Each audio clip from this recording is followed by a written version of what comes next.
So hello everyone and welcome to this video. So finally CUET UG 2024 का जो result है वो declare हो चुका है।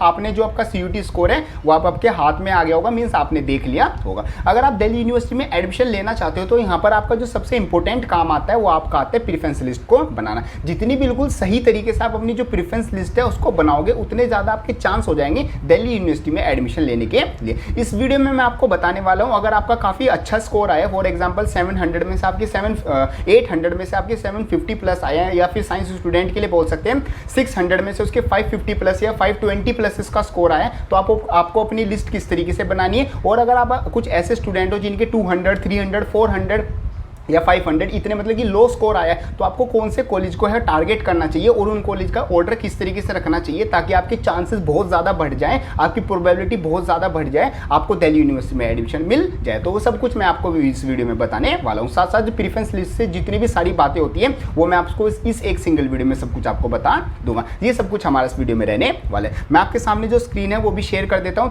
ताकि आपको सारी चीज़ें पता। स्क्रीन आपके सामने आ गई होगी। देखो यहाँ पर आपकी जो चीज़ आती है वो आपकी आ जाती है प्रेफरेंस फिलिंग। पहले मैं आपको कुछ बेसिक इन्फॉर्मेशन बता देता हूं। देखो, जितनी ज़्यादा आपको नॉलेज होगी उस पर्टिकुलर केस के बारे में, जैसे पूरा दिल्ली यूनिवर्सिटी का एडमिशन प्रोसेस है, जितनी ज़्यादा आप वीडियो देखोगे, जो मैं आपको रिकमेंड करूंगा वो वीडियो ज़रूर देख लेना, और जो मैं आपको समझा रहा हूँ वो बिल्कुल ध्यान से समझ लेना। जितनी ज़्यादा आपको इन्फॉर्मेशन होगी उतनी कम चांसेस होंगे आपके गलती करने के, और उतनी आपको मतलब कि क्या रहेगा, अपने ऊपर एक कॉन्फिडेंस रहेगा। बाकी फिर भी अगर कोई डाउट आएगा, कोई प्रॉब्लम आएगी, कमेंट बॉक्स में लिख देना या फिर मेरे को इंस्टाग्राम पर मैसेज कर देगा, उसका सोल्यूशन हम वहाँ पर आपको प्रोवाइड करा देंगे। बाकी प्रेफरेंस लिस्ट से रिलेटेड या पूरा जो राउंड 1 कैसे होगा, राउंड कट ऑफ कब आएगी, कैसे आएगी, सारी इन्फॉर्मेशन मैं आपको टाइम टू टाइम अपडेट करता रहूँगा। चैनल को सब्सक्राइब करके नोटिफिकेशन बेल को ऑन कर देना और खुद भी एक्टिव रहना। चलो, यहाँ पर आपकी जो सबसे पहली चीज़ आ जाती है वो आपकी आ जाती है प्रेफरेंस फिलिंग। देखो, प्रेफरेंस फिलिंग का बेसिकली मतलब क्या होता है, यहाँ पर आपको दो चीजें सिलेक्ट करनी होती है। एक तो अपना प्रोग्राम, मींस आप अपना क्या करना चाहते हो, बीएससी, बीए, बीकॉम, इनमें से आप बीटेक या कोई भी आप अपना जो कोर्स है, कोर्स को हम बेसिकली बोलते हैं आप अपना प्रोग्राम, जो आप अपना सब्जेक्ट सेलेक्ट करोगे। और फिर आपका आ जाता है कॉलेज कॉम्बिनेशन, आप अपना कॉलेज कौन सा कॉलेज लेना चाहते हो। तो यहाँ पर मैं आपको एक चीज रिकमेंड करूंगा, चाहे आपके कितने भी मार्क्स आए हैं। देखो, अगर आपके मार्क्स बिल्कुल ही टॉप नॉच है, 800 में से फॉर एग्जाम्पल 780, 790 अगर आपके मार्क्स हैं, तो आप अपना अगर कुछ टॉप 10 कॉलेज भी सिलेक्ट करोगे तो आपको वहां पर मिल जाएंगे। बट फिर भी मैं हर एक स्टूडेंट को रिकमेंड करूंगा, आप जितने मैक्सिमम कॉलेज हो सकते हैं उनको क्या करना, सिलेक्ट करके चलना। टॉप पर आप वो वाले कॉलेज रखना जिसमें आप जेन्युइनली जाना चाहते हो और जो अच्छे कॉलेज है। बाकी नीचे सारे कॉलेज आपको रखने हैं, क्योंकि जितने ज़्यादा आप कॉलेज सेलेक्ट करोगे उतनी प्रोबेबिलिटी आपकी बढ़ जाएगी अपना दिल्ली यूनिवर्सिटी में एडमिशन लेने के लिए। और जिनके लो मार्क्स है उनके लिए तो जो प्रेफरेंस लिस्ट है वो और ज़्यादा ध्यान से बनानी होती है, क्योंकि वहाँ पर आपको क्या करना है, मतलब कि बहुत एक इंपॉर्टेंट चीज़ होती है कि आपको प्रेफरेंस लिस्ट में आपको किस तरीके से कॉलेज मिलेगा, वो सब कुछ मैं आपको वीडियो के अंदर बताने वाला हूँ। ठीक है, यहाँ पर आपने क्या किया, प्रोग्राम और कॉलेज कॉम्बिनेशन सेलेक्ट कर लिया। अब आपकी क्या होगी, सब्जेक्ट मैपिंग होगी। सब्जेक्ट मैपिंग का बेसिकली मतलब क्या होता है, आप सिंपल वर्ड में समझो, जो आपके क्लास 12th में सब्जेक्ट थे, जो आप अपना सीयूटी यूजी जो टेस्ट हुआ था उसमें जो सब्जेक्ट आपने एग्जाम दिया उनका, और साथ साथ जो यूजी आप जो प्रोग्राम करना चाहते हो उसमें वो आपके वो सब्जेक्ट होने चाहिए। मीन्स ऐसे नहीं आप एक आर्ट्स के स्टूडेंट या फिर आप एक मान लो कॉमर्स के स्टूडेंट थे और अब आप क्या करना चाहते हो, बीएससी फिजिक्स ऑनर करना चाहते हो, तो ऐसा नहीं होगा। आपकी जो सब्जेक्ट मैपिंग होनी चाहिए, इसका मतलब कि जिन सब्जेक्ट के लिए आप सही में एलिजिबल हो वही सब्जेक्ट आपको सिलेक्ट करने हैं। ये आपका आ जाता है सेकंड स्टेप, सब्जेक्ट मैपिंग। यही भी आपको बहुत ध्यान से करनी है। फिर आपका जो थर्ड स्टेप आ जाता है वो आपका आ जाता है प्रेफरेंस सिलेक्शन। प्रेफरेंस सिलेक्शन का मतलब यहाँ पर आपके 69 आपके कॉलेज आ जाते हैं, 183 बीए प्रोग्राम्स आते हैं और 79 आपके क्या आ जाते हैं, यूजी प्रोग्राम्स आ जाते हैं, जो यूनिवर्सिटी ऑफ दिल्ली क्या करता है, आपको ऑफर करता है। इन सब में से आप जिनके लिए भी एलिजिबल हो वो सब कुछ आपके सामने क्या हो जाएंगे, वहाँ पर CSAS पोर्टल के जो पूरा डैशबोर्ड है वहाँ पर आपको शो हो जाएंगे। वहाँ पर सिंपल आपको सिलेक्ट करना है और सेव कर लेना है। आप अपना क्या करोगे, पहले कोर्स सिलेक्ट करोगे, फिर उसका जो कॉलेज है वो सिलेक्ट कर लोगे। दोनों चीज़ सिलेक्ट करने के बाद आप क्या करते रहोगे, ऐड करते रहोगे। जितना मैक्सिमम कोर्स और जितना मैक्सिमम कॉलेज आप सिलेक्ट कर सकते हो उतना सिलेक्ट करके चलना। और प्रेफरेंस किस तरीके से बनानी है वो मैं आपको वीडियो के अब आगे चल के पार्ट में बताऊंगा। ठीक है, यहाँ पर आपका सारा क्या आ जाएगा, प्रोग्राम प्लस कॉलेज कॉम्बिनेशन आपका आ जाएगा। ठीक है जी, पॉइंट। चलो, अब यहाँ पर आपको किन किन चीज़ों का ध्यान रखना है। अब देखो, यहाँ पर आप अपनी जो प्रेफरेंस लिस्ट है वो पूरी बना लोगे, उसके बाद उसको क्या करना है, आपको सेव कर लेना है।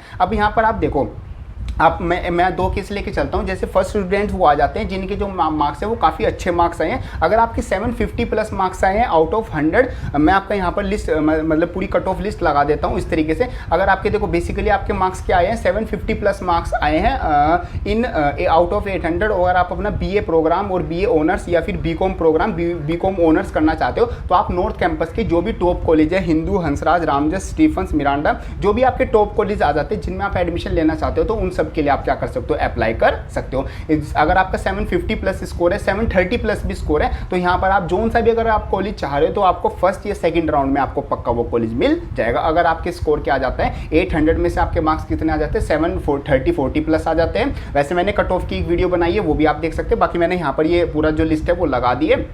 ये सब कुछ साइंस स्टूडेंट, साइंस, कॉमर्स और आर्ट्स के लिए ये वाली जो टॉपर स्टूडेंट है उनके लिए ये वाली कट ऑफ रहने वाली है। और इस हिसाब से आप अपना जो कॉलेज है वो सिलेक्ट कर सकते हो। जो भी कॉलेज आप चाहते हो उसको फर्स्ट टॉप पर रखना, और जो आप मतलब कि नॉर्मल कॉलेज है उनको मतलब कि नीचे नीचे लिस्ट में रख सकते हो। मैं आपको एक प्रैक्टिकल एग्जाम्पल लेके भी बताऊंगा कि आपके अगर इतने मार्क्स आए और आपको ये वाला कॉलेज चाहिए तो किस किस तरीके से पूरा प्रोसेस रहता है। अब मैं उन स्टूडेंट्स की बात करता हूँ जिन स्टूडेंट्स के मार्क्स 200, 300, 400 मार्क्स आए हैं और वो भी एक अच्छा कॉलेज टारगेट करना चाहते हो। तो दिल्ली यूनिवर्सिटी के ये जैसे मॉर्निंग के ये और इवनिंग के ये वाले कॉलेज, और साथ साथ अगर आप गर्ल्स कॉलेज को टारगेट करो, बेसिकली आप गर्ल हो, अगर गर्ल्स कॉलेज के लिए टारगेट करो और आपका स्कोर जो है वो लो है और आपको एक अच्छा कॉलेज चाहिए तो आप इन दो कॉलेज को जरूर कंसीडर करके चलना। ये जिस ऑर्डर में मैंने आपको बताई है उसी ऑर्डर में आपको क्या करने, फिल करने। अगर आप इस तरीके से प्रेफरेंस लिस्ट आपकी बनाते हो, साथ साथ आप इनमें क्या रखना, आप अपना जो भी कोर्स लेना चाहते हो, कोर्स के लिए देखो आपको पता होगा किस कोर्सेज के लिए आप एलिजिबल हो, जो भी आपके सब्जेक्ट्स हैं वो आप अपना रखना। कॉलेज की लिस्ट मैंने आपको बता दी, इसी ऑर्डर में आपको रखने हैं। ये आपकी क्या बननी चाहिए, सेम ऐसी प्रेफरेंस लिस्ट बननी चाहिए। अगर इस तरीके की आप प्रेफरेंस लिस्ट बनाओगे तो आपके बहुत ज़्यादा चांस बढ़ जाएंगे दिल्ली यूनिवर्सिटी में एडमिशन होने के लिए।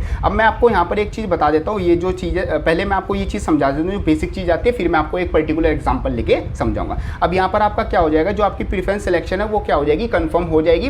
कंफर्म मतलब एक बार सिलेक्ट होने के बाद उसमें आप कोई भी चेंज नहीं कर पाओगे। मतलब आप जो सेकंड नंबर पे वो सेकंड पे ही रहेगा, जो 9th नंबर पे वो 9th नंबर पे ही रहेगा। तो आप बिल्कुल ध्यान से बढ़ना, बाद में आप कोई भी चेंज नहीं कर सकते और इसी की हेल्प से आपको वहाँ पर क्या मिलेगा, एडमिशन मिलेगा। तो बहुत ध्यान से आप करना, ठीक है। यहाँ पर क्या चीज़ आती है, editing the program plus college combination preference list, deadline preference filling is not allowed. मतलब कि डेडलाइन होने के बाद, एक बार विंडो बंद होने के बाद आपको पर कोई ऑप्शन नहीं होगा अपनी जो प्रेफरेंस लिस्ट है उसको चेंज करने का। तो आपको क्या ध्यान रखना है, बिल्कुल अच्छे से आपकी जो लिस्ट है वो बनानी है। अब यहाँ पर उसके बाद क्या होगा, जैसे कि फॉर एग्जांपल मैं एग्जांपल लेके चलता हूँ। यहाँ पर क्या हुआ, 1 लाख स्टूडेंट्स ने क्या किया, फॉर्म फिल किया, ठीक है। दिल्ली यूनिवर्सिटी का जो फॉर्म है वो फिल किया। हम एग्जाम्पल लेके चलते हैं और उन्होंने मतलब कि 1 लाख स्टूडेंट्स ने किसी भी पर्टिकुलर कोर्स और किसी भी पर्टिकुलर कॉलेज, सारे जो कॉलेज हैं उनका फॉर्म फिल किया। तो अब यहाँ पर आपकी क्या निकाली जाएगी, सिमुलेटेड रैंक निकाली जाएगी। मतलब इन लाख बच्चों की क्या निकाली जाएगी, रैंक निकाली जाएगी अकॉर्डिंग टू देयर स्कोर्स। यहाँ पर क्या देखा जाएगा, जो आपके स्कोर्स हैं, जो भी आपका CUT का स्कोर है और जो आप अपना कोर्स लेना चाहते हो उन दोनों का कंपैरिजन करके आपकी क्या निकाली जाएगी, आपकी रैंक निकाली जाएगी। और इस रैंक से क्या लगा सकते हो, इस रैंक से सिर्फ अंदाज़ा लग सकता है कि आपको कौन सा कॉलेज कौन से राउंड में क्या होगा, अलॉट होगा। ऐसे वैसे कोई फिक्स नहीं है। एग्जाम्पल के लिए अगर मैं फॉर एग्जाम्पल किसी बच्चे की जो रैंक है वो 421 है और किसी बच्चे की जो रैंक है वो मान लो फॉर एग्जाम्पल हम ले लेते हैं 480 रैंक आती है, तो ऐसा ज़रूरी नहीं है कि जो 421 वाला है उसको हाई प्रेफरेंस मिल जाएगी और जो 480 वाला है उसको लो मिलेगा। यहाँ पर इन दोनों की जो डिपेंड करता है, इन दोनों ने कौन सा प्रेफरेंस लिस्ट में कौन सा कॉलेज ऊपर रखा है, कौन सा कॉलेज सिलेक्ट किया, वो भी ज़्यादा मतलब कि बहुत ज़्यादा मैटर करता है। तो सिमुलेटेड जो रैंक है उसका सिर्फ फ़ायदा ये होता है कि आपको अंदाज़ा लग जाएगा कि आपसे ऊपर कितने बच्चे हैं, आपसे नीचे कितने बच्चे हैं और आपके कितने ज़्यादा चांस है वो कोर्स को लेने के लिए। बस इससे अंदाज़ा ही लगता है, इससे कोई फिक्सेशन नहीं होती। बस बाकी काफ़ी यूज़फुल होती है, उसके हम आगे चल के किसी सेपरेट वीडियो में बात कर लेंगे। बाकी इसका इतना ज़्यादा कोई स्पेशल यूज़ नहीं होता। अब यहाँ पर आप क्या करते हो, फॉर एग्जांपल एक आप स्टूडेंट हो, मैं अपना ही नाम ले लेता हूँ। मैं यहाँ पर एक स्टूडेंट है गौरव, और गौरव क्या करना चाहता है, दिल्ली यूनिवर्सिटी में एडमिशन लेना चाहता है, ठीक है जी। उसने यहाँ पर क्या किए, फॉर एग्जाम्पल 5 कॉलेज सेलेक्ट कर लिए, ठीक है। 5 कॉलेज में जैसे सबसे ऊपर आ जाता है आपका हमारा, हमने रामजस सेलेक्ट कर लिया, फिर आपने उसने हिंदू सेलेक्ट कर लिया, फिर उसने DRC मतलब कि मैं यहाँ पर मतलब कि कोई भी जेंडर स्पेसिफिकेशन नहीं ले रहा, एक स्टूडेंट है, कोई भी एक्स स्टूडेंट है। यहाँ पर जैसे DRC DRC गर्ल्स कॉलेज है तो बॉयज़ तो वहाँ पर सिलेक्ट नहीं कर सकते, तो उसने यहाँ पर DRC कर लिया और फिर उसने क्या कर लिया, साथ में मिरांडा हाउस भी सिलेक्ट कर लिया और लास्ट में उसने स्टीफंस चेक मतलब कि सिलेक्ट कर लिया। ये एक स्टूडेंट ने क्या बनाई, अपनी प्रेफरेंस लिस्ट बनाई और नीचे ऐसे उसने काफ़ी कॉलेज ऐसे सिलेक्ट कर लिए। उसको जो कोर्स करना था वो BSc ऑनर्स करना था उसको फिजिक्स से, और मान लो किसी और DRC से उसको करना था BSc ऑनर्स आपको करना था केमिस्ट्री से। फिजिक्स केमिस्ट्री मैथ आप किसी से भी ऑनर्स कर सकते हो अगर आपके पास वो बस 12th में सब्जेक्ट होने चाहिए। ठीक है जी। अब यहाँ पर आपकी क्या आ जाता है, फर्स्ट राउंड की जो कट ऑफ है वो आती है। फर्स्ट राउंड की कट ऑफ आने के बाद फॉर एग्जांपल आपको जो कॉलेज है वो मिरांडा हाउस आपको क्या कर दिया जाता है, अलॉट कर दिया जाता है। मिरांडा हाउस आपको अलॉट कर दिया। अब आपके पास यहाँ पर क्या आ जाते हैं, दो केस आ जाते हैं, या तो आप मिरांडा हाउस लेकर खुश हो जाओ और वहाँ पर उसकी एडमिशन फीस जो है वो पे कर दो। बाकी आपको एक बार कट ऑफ लिस्ट में नाम आने के बाद क्या प्रोसेस रहता है, कैसे कैसे आपकी सारी चीज़ें होती है, उसके लिए मैंने एक सेपरेट वीडियो बनाई है, फुल प्रोसेस बता रखा है उसमें। ये वाली वीडियो जरूर चेकआउट कर लेना। इसमें मैंने आपको लिस्ट आएगी तो उसमें आपका नाम आ गया तो फिर आपको कैसे एडमिशन फीस पे होगी, कैसे आपके जो डॉक्यूमेंट है वेरिफिकेशन होगा, क्या क्या चीज़ों का आपको ध्यान रखना है, क्वेरीज रिस्पॉन्ड क्या होता है, वो चीज़ें मैंने यहाँ पर डिटेल में आपको बताई हुई है। ठीक है, यहाँ पर आप क्या कर सकते हो, दो काम कर सकते हो। एक तो आप अपना मिरांडा हाउस की सीट एक्सेप्ट कर सकते हो और उस कॉलेज के लिए एडमिशन कंफर्म कर सकते हो। दूसरा आप यहाँ पर क्या कर सकते हो, upgrade and freeze. Upgrade and freeze आपका क्या होता है वो मैंने इस वीडियो में समझाया, ये वाली वीडियो जरूर चेकआउट कर लेना, बिल्कुल डिटेल में हर एक चीज़ आपको पता चल जाएगी। बाकी मैं आपको यहाँ पर बताता हूँ अपग्रेड का मतलब क्या होता है कि आपने मिरांडा हाउस तो आपने, ठीक है, मैं मिरांडा हाउस में एडमिशन ले रहा हूँ, बट ये जो ऊपर के मेरे 3 कॉलेज हैं मैं इनमें एडमिशन लेना चाहता हूँ। आप कृपया मेरी सीट, आप यूनिवर्सिटी ऑफ दिल्ली को बोल रहे हो, कृपया आप मेरी जो सीट है उसको क्या कर दो, अपग्रेड कर दो सेकंड राउंड में। तो सेकंड राउंड में आपको क्या होगा, मिरांडा हाउस तो आपको नहीं मिलेगा, आपको सेकंड राउंड की कट ऑफ आएगी। सेकंड राउंड की कट ऑफ में अगर आप जो रामजस है और हिंदू और जो DRC की उनकी जो कट ऑफ है थोड़ी सी नीचे जाएगी, तो उनकी जो कट ऑफ है जितने आपके मार्क्स हैं अगर उससे ज़्यादा हो जाते हैं, मतलब आपके मार्क्स कट ऑफ से ज़्यादा आ जाते हैं, तो आपको इन तीनों में से कोई भी कॉलेज क्या है वो अलॉट कर दिया जाएगा। बट आपको एक चीज़ का ध्यान रखना, अगर आप एक बार अपग्रेड कर देते हो तो ये जो नीचे के जितने भी कॉलेज थे, जो कॉलेज आपको अलॉट हुआ था, जैसे कि आपको कौन सा कॉलेज अलॉट हुआ था, मिरांडा, तो मिरांडा से नीचे के जितने भी कॉलेज है वो सब आपके लिए क्या कर दिए जाएंगे, कैंसिल कर दिए जाएंगे। First round, second round, third round, जितने भी सब राउंड होंगे सब के लिए आपको क्या कर दिया जाएगा, इनसे बाहर कर दिया जाएगा। बस जो मिरांडा हाउस जो कॉलेज आपको मिला है उनसे ऊपर के जो कॉलेज हैं सिर्फ उनके लिए आप एलिजिबल रहोगे। तो सेकंड राउंड में फॉर एग्जांपल आपको हिंदू कॉलेज जो है, हिंदू कॉलेज के आपके मार्क्स उससे ज़्यादा आगे कट ऑफ से, तो आपको क्या कर दिया जाएगा, हिंदू कॉलेज अलॉट कर दिया जाएगा और वहाँ पर आपका एडमिशन हो जाएगा। एडमिशन कैसे होगा उसके लिए आप ये वाली वीडियो जरूर चेकआउट कर लेना। सो इस तरीके से आपकी आ जाती है प्रेफरेंस लिस्ट। सो जो स्टूडेंट लो स्कोर वाले हैं उनको ये वाले जो मैंने आपको बताए इन कॉलेज को आपको प्रेफरेंस लिस्ट में कंप्लीट करना है, और जो अपना टॉपर स्टूडेंट है जिन्होंने मतलब कि काफ़ी अच्छा स्कोर किया है, जो मैंने मार्क्स बताए हैं, तो वो अपने जो भी जिस कॉलेज में जाना चाहते हैं, पर्टिकुलर आपकी अपनी चॉइस हो सकती है, लोकेशन हो सकती है, आप अपना मतलब किसी पर्टिकुलर कॉलेज के लिए आपका कैसा मानना है तो उस हिसाब से वहाँ पर जा सकते हो। तो ये सब कुछ आपका क्या आ जाता है, रिलेटेड टू प्रेफरेंस फिलिंग आ जाता है। इस तरीके से बहुत ध्यान से आपको फिलिंग करनी है, और कुछ दिन तक जब तक आपका एडमिशन ना हो जाए जब तक आप एक्टिव रहना, चैनल पर भी एक्टिव रहना, क्योंकि मैं हर टाइम टू टाइम रोज डेली नए जो भी कोई अपडेट आएगा दिल्ली यूनिवर्सिटी से रिलेटेड वो आपको बताता रहूँगा, और भी जो सारी यूनिवर्सिटीज़ है उनसे रिलेटेड। साथ साथ आप जो CSAS पोर्टल की जो वेबसाइट है उस पर भी क्या रहना है, एक्टिव रहना। तो ये सब कुछ आ जाता है हमारे इस वीडियो के लिए। होप करता हूँ आपकी सारी चीज़ें बिल्कुल अच्छे से समझ में आ गई होगी। कोई भी डाउट आता है कमेंट बॉक्स में लिख देना, या फिर मेरे को इंस्टाग्राम पर मैसेज कर देना।